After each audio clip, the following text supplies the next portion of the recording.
masyarakat untuk memberikan edukasi, pengetahuan, dan informasi sebagai bentuk literasi digital, agar masyarakat dapat terus memantau perkembangan situasi kampus. Polri TV juga senantiasa menghadirkan program-program yang inspiratif serta prediktif, responsibilitas, dan transparansi berkeadilan. Selamat menyaksikan Polri TV di Key Vision, channel 130. Salam presisi.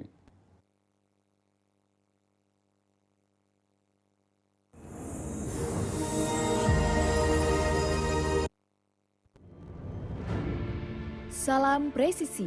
Dalam mendukung kelancaran operasi ketupat 2022, Polri menyiapkan sistem operasi terpadu presisi sebagai sistem yang memudahkan koordinasi antara command center dengan petugas di lapangan. Sistem ini langsung dimonitoring dari Pusat Posko Operasi Ketupat 2022 di NTMC Polri. Beragam fitur di sistem ini memberikan banyak kemudahan dalam pengamanan operasi ketupat 2022. Fitur-fitur tersebut diantaranya pemantauan trafik secara real-time di seluruh Indonesia, fitur pemantauan terhadap jumlah pengguna kereta api dan kapal laut, ada juga informasi lokasi penyebaran posko pengamanan dan pelayanan terpadu, monitoring anggota yang bertugas juga terdapat di sistem ini. Dengan sistem yang terpadu dan dukungan dari seluruh stakeholder, Polri siap menyukseskan Operasi Ketupat 2022. Salam presisi.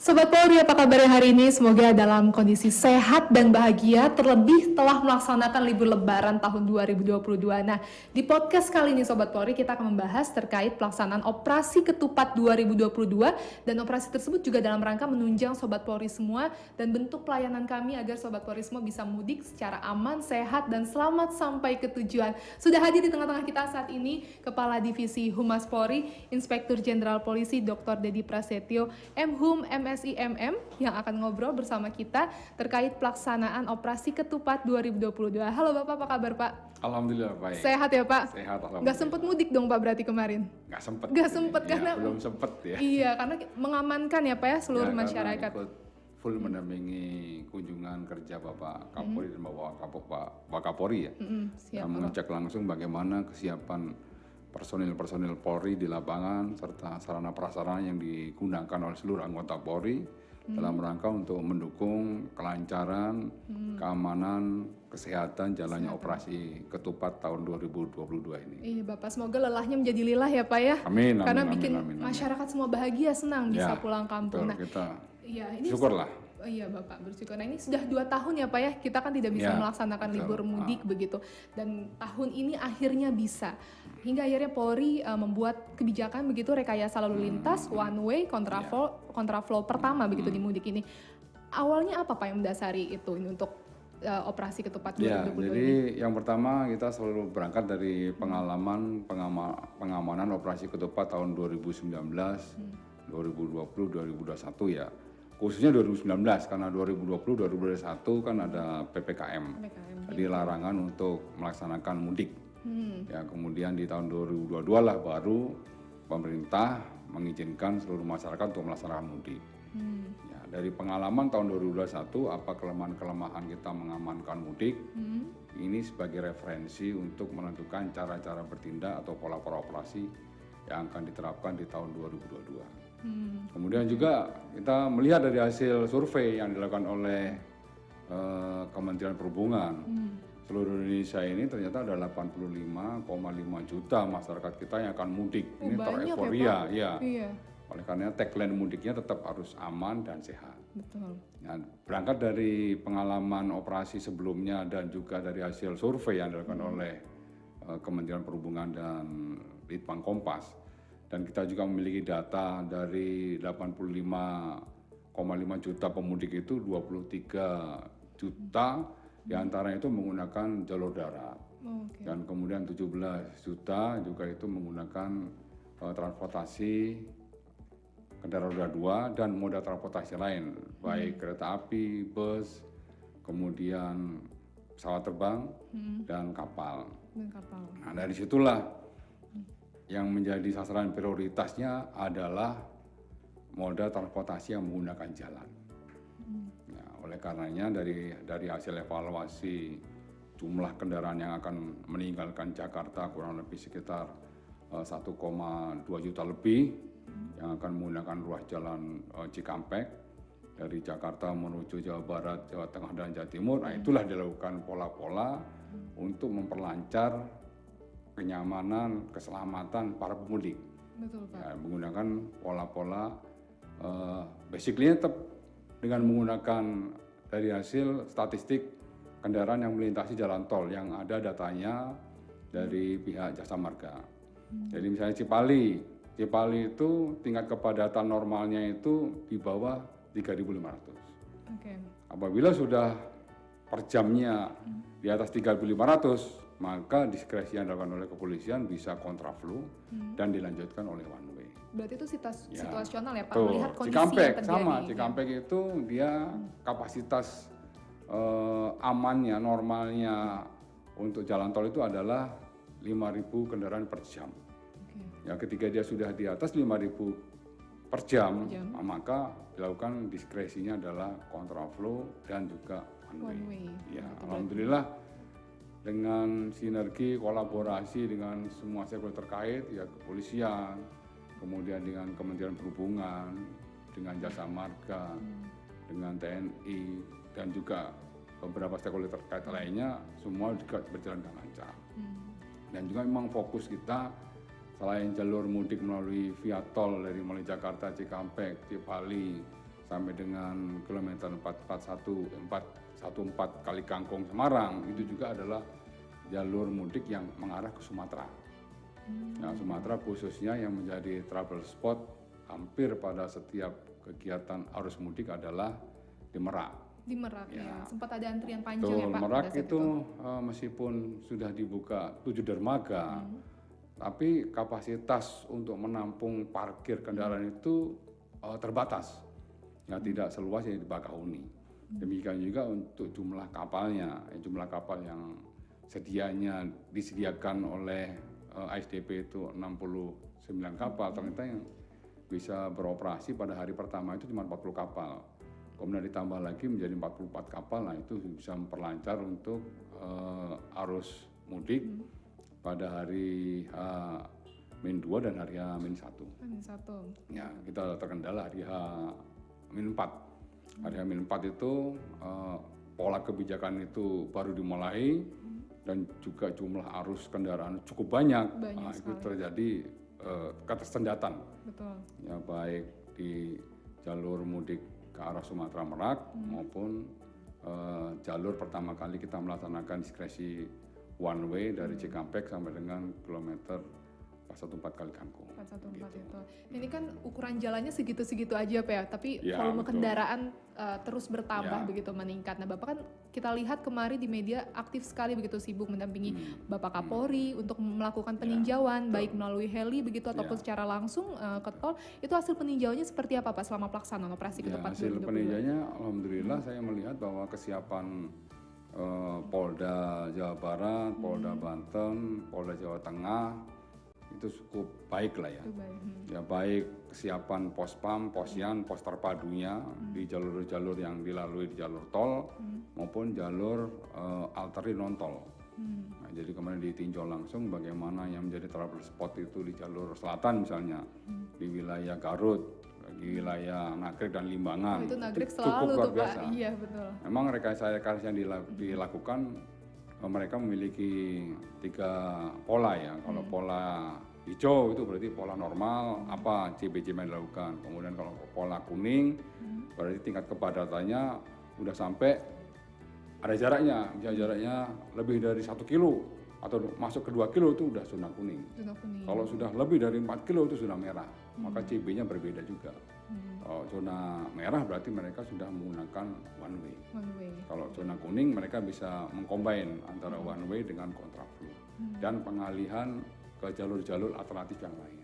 Oke, gitu. Nah ini berarti sebenarnya ciri khas ya Pak macet itu ya di mudik itu sebenarnya bisa Ya. dianggap ya wajar juga gitu mudik itu macet karena sebelum 2 tahun sebelumnya juga mudik pasti macet Ya, gitu tingkat ya Pak. kepadatannya meningkat. Meningkat. Ya, Nah, tingkat itu, Pak. kepadatan meningkat pada titik tertentu dan jam tertentu. Dan jam tertentu. Oke Pak, ini kan berarti ada informasi yang perlu disampaikan ke masyarakat. Ya. Nah, proses diseminasi informasi ataupun strategi komunikasi yang dilakukan di Humas Polri begitu Pak kepada masyarakat terkait operasi ketupat 2022 ini seperti apa Pak? Ya, bahwa Divisi Humas tidak bisa bekerja sendiri. Kita tetap berkolaborasi dengan stakeholder terkait lainnya.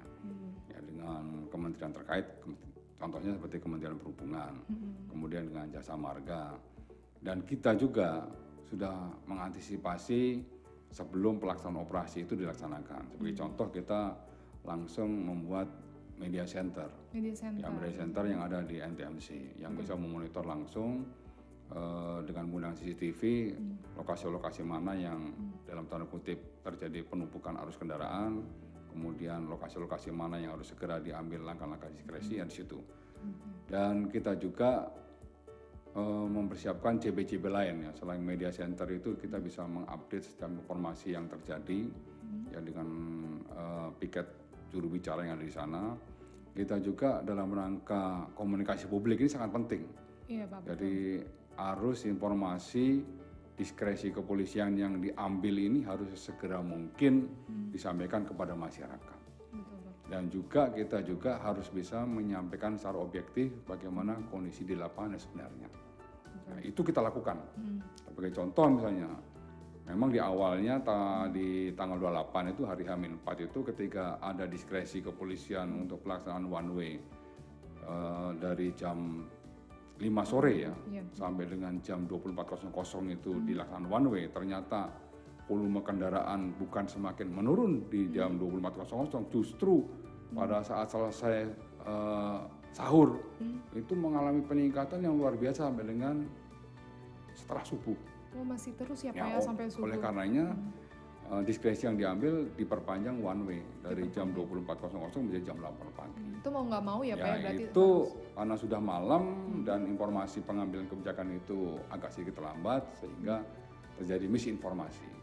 Nah, berangkat dari pengalaman seperti itu di tanggal 29 kita evaluasi, makanya 2 jam sebelum kebijakan itu diambil saya sudah menyampaikan ke Pak Kakor Lantas untuk segera diinformasikan kepada Humas. Humas memiliki tanggung jawab untuk menginformasikan secara masif kepada masyarakat dengan menggunakan seluruh platform. Baik kita bekerja sama dengan media mainstream, ya minimal kita begitu kita sudah mendapat informasi, running text itu kita mainkan dulu. Langsung running text main semuanya di seluruh media mainstream. Kemudian di media-media online begitu kita dapat update-nya langsung kita minta untuk di-blast langsung di media online. Nah, demikian juga kita memiliki platform di media sosial. Ya, di media sosial di Twitter, di Facebook, di TikTok, dan kita punya TB News, kemudian kita punya website itu langsung kita blast juga. Dan kita memiliki saluran Humas Nusantara. Humas Nusantara ini cukup efektif juga mengamplifikasi dan mengkapitalisasi kebijakan-kebijakan atau informasi-informasi yang harus diketahui oleh publik. Nah itu kita sebar juga. Sebar dari mulai tingkat Mabes, kemudian dari Mabes itu ke Polda, Polda ngeblas ke Polres ke Polsek, sampai dengan tingkat Pospol, sampai dengan ke masyarakat. Sehingga kebijakan-kebijakan itu bisa relatif cukup cepat lah bisa diterima oleh masyarakat, dan masyarakat artinya memiliki pilihan akhirnya. Betul. Dan memiliki alternatif juga. Oh hari ini ada kebijakan one way ya, oh hari ini ada kebijakan kontraflow ya, oh hari ini ada juga jalur-jalur alternatif yang diperbolehkan kita bisa melintas, dan di situ masyarakat bisa memilih. Oleh karena agak sedikit bisa mengurai tingkat kepadatan di satu jalur. Betul. Ya, kemudian kita juga memiliki CB SMS Blast. SMS Blast juga saya minta tidak boleh terlambat. Ya, makanya patokan di Humas ini 2 jam sebelum kebijakan itu diambil, tolong kita diinformasikan. Kalau enggak minimal 1 jam lah. SMS Blast kita mainkan di seluruh gate tol. Ya di gate tol begitu kita dapat informasi langsung blast SMS Blast, sehingga masyarakat itu bisa mengkalkulasi juga ya untuk waktu tempuh yang akan dituju itu berapa, kemudian jalur-jalur alternatif mana yang harus dia lalui itu bisa. SMS Blast itu cukup banyak. Kita hampir 60.000 ya, 40.000 itu banyak SMS blast sekali yang ya, kita Pak. Iya. blast ke tiap-tiap gate tol. Itu kita lakukan terus. Dan juga yang paling terpenting, memang di satu titik ada pemberitaan tentang kepadatan ya, yang sangat luar biasa. Tapi di titik lain itu terjadi kelancaran. Nah itu juga harus diinformasikan kepada masyarakat. Makanya kita membuat tim live report dengan mengedepankan anggota-anggota kepolisian yang ada di Pospam, di Posjan, dan di Pos Terpadu, serta patroli-patroli kepolisian. Alhamdulillah itu responnya juga cukup positif. Positif semua Ya, dan anggota-anggota juga cukup antusias dan semangat untuk menginformasikan kepada publik. Ya, sehingga publik merasa cukup terinformasikan lah tentang bagaimana pola pengamanan operasi ketupat dan juga update-update kekinian yang ada di jalur-jalur yang akan dilalui oleh masyarakat. Berarti itu semua real time ya Pak ya, bisa diketahui secara Ya, langsung. ya, Berarti real time. ada petugas dari Humas dan juga Lantas ditugaskan Ya. di DMC begitu, bisa dipantau gitu ya Pak dari CCTV. Ya kayak betul. di sana. Jadi anggota-anggota yang ada di lapangan kita sampaikan para Kabitumas juga dia juga mengemban sebagai fungsi kehumasan. Fungsi kehumas artinya dia melaksanakan informatif secara live report itu merupakan salah satu fungsi kehumasan, salah satu fungsi komunikasi publik yang bisa kita sampaikan kepada masyarakat secara lifetime.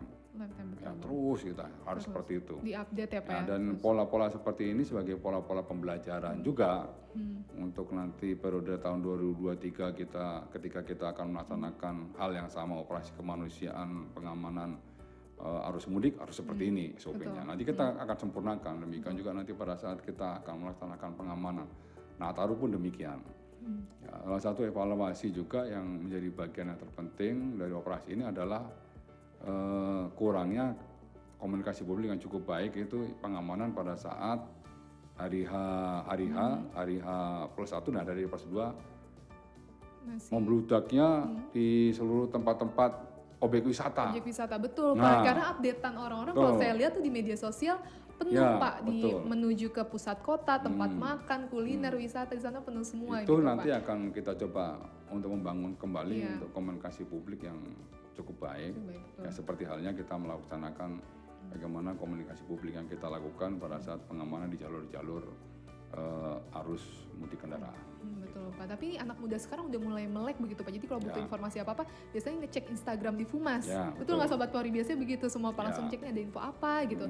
Lihat di story, di apa. Cuma untuk yang mungkin yang orang tua begitu ya Pak, ini PR juga mungkin untuk kita semua agar diseminasi informasi berjalan dengan baik gitu ya Pak, Betul, merata. betul Karena sekali. yang melek tuh biasanya yang usia-usia saya, Ya, anak-anak muda yang lain. milenial, Betul ya, itu tapi Pak. bukan berarti anak-anaknya bisa menginformasikan Iya. pada orang tuanya. Betul, pasti akan betul. disampaikan nanti ke orang tuanya semua. Nah, itu Pak, untuk proses diseminasi informasi itu apakah ada kesulitan ataupun ada evaluasi lainnya begitu Pak yang menjadi perhatian agar kedepannya bisa menjadi catatan ataupun perbaikan untuk kita begitu? Ya, jadi setelah kita evaluasi memang kita butuh personil yang cukup, ya, cukup, ketika ya, Pak, betul. pelaksanaan operasi ketupat ini. Ya, memang operasi ketupat ini hanya 13 personil yang tersprintkan ya Iya Pak. di Humas. Kita nggak cukup. Betul. Dan Humas ini bukan lagi bagian daripada subsistem dari operasi. Betul. Tapi Humas merupakan suatu satgas khusus, satgas Humas ini yang harus bisa mengelola divisiasi informasi, juga komunikasi publik yang cukup komprehensif, seharusnya seperti itu. Harus Nah ini kita akan evaluasi dan kita ke depannya juga selain live report yang kita juga meminta bantuan dari seluruh anggota yang tersebar di Pospam, Posyan, dan Pos Terpadu. Nanti dari video Humas juga kita bekerja sama dengan Polri TV, kemudian Radio Polri untuk bisa membuat liputan khusus juga. Khususnya di 3 titik yang sudah saya tentukan, yaitu di Merak, Merak dan Bakahuni itu bisa jadi satu, kemudian di Cikampek, ya, kemudian di kilometer 414 Kali Kangkung. Nah, di situ harus standby itu anggota-anggota kita yang 24 jam bisa menginformasikan dan mengupdate informasi kepada masyarakat. Tentunya juga di backup oleh rekan-rekan yang lain yang langsung di lapangan. Betul. Seperti Tadi itu. Bapak juga sebutkan kita tuh nggak bisa bekerja sendiri ya, ada Ya, stakeholder betul, lainnya betul, begitu ya betul. Pak. Dan bersyukurnya juga rekan-rekan media semua proaktif begitu ya Ya, Pak ya, terus betul. memberitakan gitu secara real time juga mencari informasi ke kita langsung gitu Ya, dari alhamdulillah A1 komunikasi informasi yang cukup betul. baik dengan teman-teman media, oleh karena Betul. kita bisa segera cepat mengupdate lah. Betul. Baik secara langsung di lapangan juga tuh kita lihat ya Pak ya, semua Ya. rekan-rekan media juga bertugas begitu. Ya. Tidak libur lebaran juga sama seperti kita begitu, dan juga membantu penyebar informasi melalui running text yang tadi Bapak bilang. Kemudian Bapak sempat lihat nggak respon dari masyarakat begitu dari hasil evaluasi di media sosial, komentarnya seperti apa gitu Pak? Apakah ada komentar? Dari hasil evaluasi di hasil analisa media sosial dan media online ya, kita dua perspektif itu. Di media sosial itu kita mendapat apresiasi 42%. Artinya sentimen positif untuk Polri tentang langkah-langkah yang sudah diambil. Memang bagian daripada evaluasi dan masukan ada 17% itu masyarakat yang kurang puas. Ya, ataupun sentimennya masih negatif. Nah itu juga bagian daripada evaluasi masukan yang harus kita perbaiki untuk pola-pola komunikasi publik ke depannya. Betul. Untuk di media online ya, media online justru kita mendapat apresiasi dari banyak pihak, dari aktivis, dan terakhir Bapak Presiden juga memberikan apresiasi tentang langkah Polri dalam mengamankan arus mudik dan arus balik kali ini di tahun 2022 ini. Untuk sentimen positifnya 40% memang ya, karena untuk keseimbangan ya 40%, kemudian untuk sentimen negatifnya ada 19%. Ini bagian evaluasi juga yang harus saya dalami, saya pelajari untuk bagaimana memperbaiki ataupun sedikit membuat suatu standar operasional prosedur komunikasi publik dari mulai tingkat Polsek, tingkat Polres, tingkat Polda, dan Mabes Polri. Khususnya dalam rangka untuk menggelar operasi-operasi kemanusiaan seperti operasi ketupat ini. Gitu. Berarti kita juga terbuka ya Pak sebetulnya menerima masukan dan kritik dari masyarakat terkait pelaksanaan operasi ketupat kemarin. Pastilah. Kita bisa nobody perfect ya, tidak ada yang sempurna. Betul. Itu bisa disampaikan melalui media sosial juga ya Pak ya, ke Difumas Polri, tuh Sobat Polri semua bisa menyampaikan, mungkin ada apresiasi, ada masukan, kritik begitu ya Pak, bisa ya di komentar YouTube Difumas Polri juga boleh. Boleh. Dan kita sangat terbuka.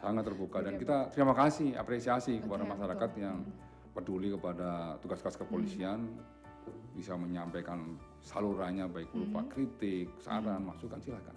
Baik. Nah ini bagi Bapak begitu, untuk masyarakat ini yang telah melaksanakan libur lebaran kan ada yang mungkin WFH atau apa ada pesan-pesan khusus untuk mereka Pak? Ya, jadi WFH ini salah satu strategi ya, Bapak Kapolri menghimbau kepada seluruh masyarakat, khususnya yang bekerja di BUMN, BUMS maupun wira swasta lainnya.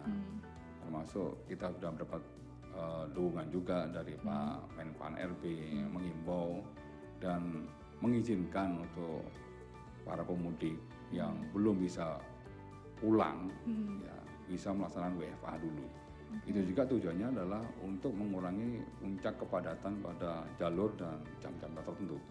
Alhamdulillah ya, dengan menggunakan pola himbauan untuk untuk ASN, kemudian pegawai-pegawai negeri swasta lainnya bisa WFA, ini mengurangi tingkat kepadatan juga. Alhamdulillah sampai dengan hari ini pantauan dari MTMC dan tim dari media center yang ada di MTMC juga sangat lancar semuanya.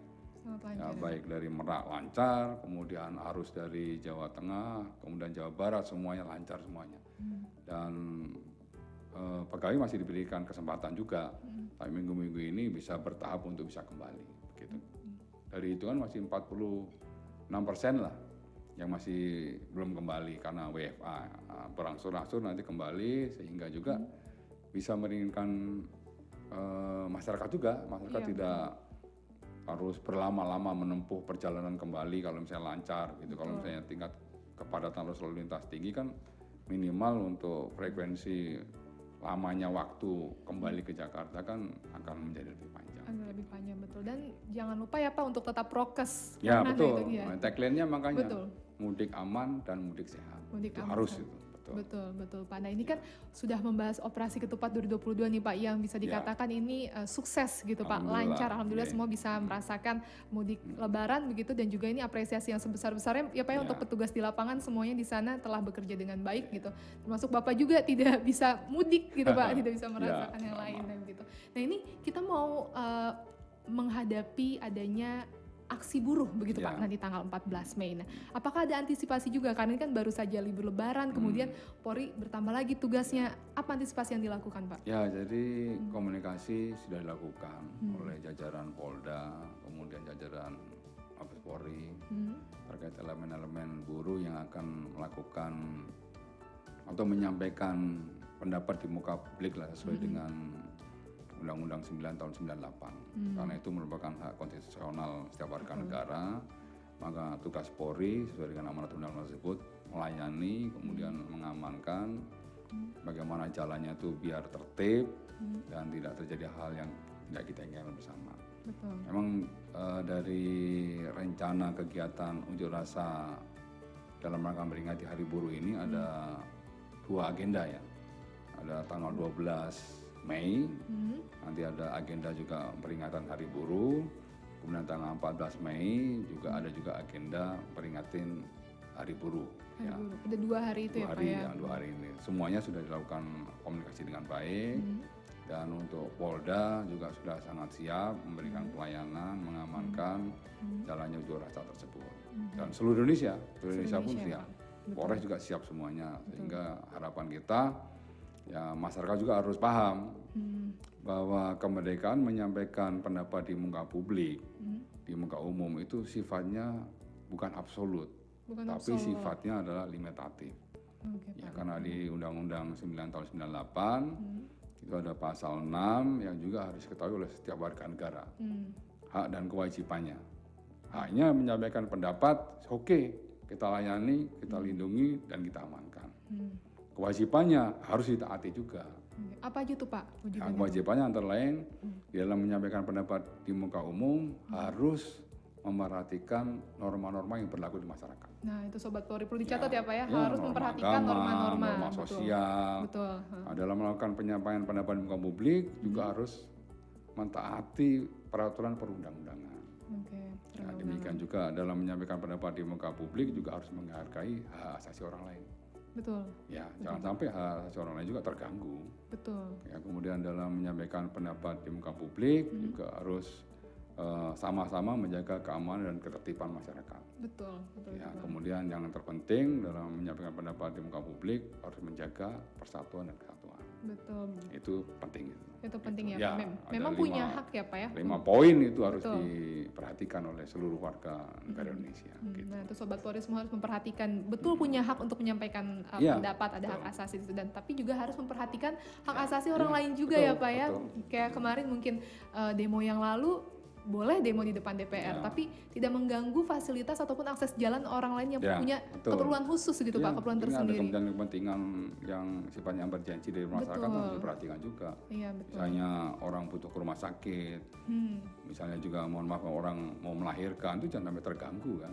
Iya betul Gitu. Pak, betul. Berarti memang sudah ada tempat-tempat khusus yang disiapkan ya Pak ya. Ya. Tidak boleh keluar dari tempat yang memang sudah Ya, sesuai boleh. aturan gitu. Sesuai dengan ketentuan Undang-Undang 9 tahun 98 ada tempat-tempat khusus yang tidak diperbolehkan. Sebagai contoh misalnya istana, kemudian objek-objek vital nasional, kemudian seluruh tempat-tempat ibadah, kemudian juga lokasi-lokasi di mana di situ ada markas TNI dan markas Polri, itu tidak diizinkan. Tidak diizinkan. Ada areal-areal khususnya itu ada jaraknya berapa meter ada. Ada. Termasuk barang bawaan begitu Pak diatur Ya, juga? barang-barang pasti, barang-barang apabila membawa barang-barang atau benda-benda yang bisa membahayakan keselamatan masyarakat, orang, nah, itu bisa diancam hukuman pidana. Oh, itu pidana ya Pak ya? Ya, Nah itu pidana. Sobat Polri semua, jadi jangan pernah coba-coba untuk membawa barang-barang Ya. yang di luar ketentuan. Ya, ketentuan Begitu ya, di Undang-Undang 9 cukup detail. Cukup detail. Ya, cukup detail apa-apa saja sarana-prasarana yang diizinkan dalam rangka untuk menyampaikan pendapat di muka publik semua. Berarti dalam proses koordinasi sudah disampaikan juga ya Pak Ya. ya ke peserta demo semua ya Pak, dan Seperti itu. harus tertib gitu ya, Harus, Pak, semuanya. harus tertib ya, sama-sama lah kita menjaga situasi yang kondusif ini. Dan pesan-pesannya dari Bapak begitu untuk seluruh peserta demo dan juga anggota begitu yang nanti akan bertugas pada saat pengamanan apa Pak? Silakan Pak. Ya, jadi pesan saya tentunya dalam menyampaikan pendapat di muka publik karena ini hak konstitusional dari setiap warga negara harus sama-sama kita jaga. Harus dijaga. Ya, kemudian juga harus bersinergi dan berkolaborasi dengan petugas-petugas pengamanan yang ada di lapangan. Betul. Ya, jangan sampai ya kita tidak mengendaki disusupi oleh kelompok-kelompok tertentu yang memiliki agenda-agenda untuk membuat unjuk rasa ini menjadi rusuh. Jangan sampai. Karena itu yang bahaya ya Pak. Itu harus kita antisipasi bersama. Betul. Itu harus kerjasama antara pihak pengunjuk rasa yang akan menjalankan unjuk rasa dengan aparat kepolisian. Betul. Sehingga tujuan daripada unjuk rasa tersebut tersampaikan dengan aman, dengan lancar, dan dengan tetap menjaga situasi yang kondusif sampai dengan akhir kegiatan unjuk rasa itu berakhir lah gitu, seperti itu. Karena poin utamanya unjuk rasa itu adalah penyampaian pendapat dan juga informasi. Penyampaian pendapat itu juga ditangkap oleh pemerintah khususnya. Baik Pak. Semoga seluruhnya Sobat Polri bisa memahami apa itu hak dan kewajiban juga, kemudian juga peraturan pada saat melaksanakan unjuk rasa itu seperti apa saja dan dibaca dulu sebelumnya Pak ya. Dipahami dulu aturannya seperti apa. Jadi jangan tahu-tahu ikut-ikutan aja diajak sama ini, diajak ini itu jangan ada yang terjadi lagi. Gitu ya Pak ya. Baik Bapak, terima kasih telah berbagi informasi. Tadi juga kita mereview pelaksanaan operasi ketupat 2022 secara detail, termasuk strategi komunikasi yang digunakan juga seperti apa. Kita melibatkan media mainstream, media online begitu ya Pak, dan juga kerjasama yang baik antara rekan-rekan media, seluruh stakeholder yang terlibat begitu itu sudah sangat baik sekali dan akan ditingkatkan. Ya, tentunya. Tentu akan ditingkatkan untuk kegiatan-kegiatan ke depannya. Betul Bapak, dan juga sudah membahas terkait antisipasi nanti untuk Hari Buruh Bapak. Terima kasih Bapak sekali lagi, Kepala Divisi Humas Polri, Inspektur Jenderal Polisi Dr. Dedi Prasetyo, MHum, MSI/MM telah berbagi informasi bersama kita semua, dan juga Sobat Polri semoga bisa mendapatkan banyak informasi dan juga ilmu yang bermanfaat. Dan kami ucapkan juga terima kasih ya Pak untuk seluruh petugas. Terima kasih semuanya. Pada seluruh masyarakat, seluruh petugas yang melaksanakan tugas dengan sangat luar biasa sehingga semuanya dapat terlayani dengan baik, dan ini juga kerjasama dengan seluruh masyarakat yang juga bersabar di dalam arus mudik maupun arus balik kemarin. Betul Pak, sudah sabar mengantri karena itu ciri khas ya Pak ya. Kalau nggak macet nggak mudik. Pak, betul. Baik, terima kasih Sobat Polri semua, sampai bertemu di episode selanjutnya. Salam sehat dan salam presisi.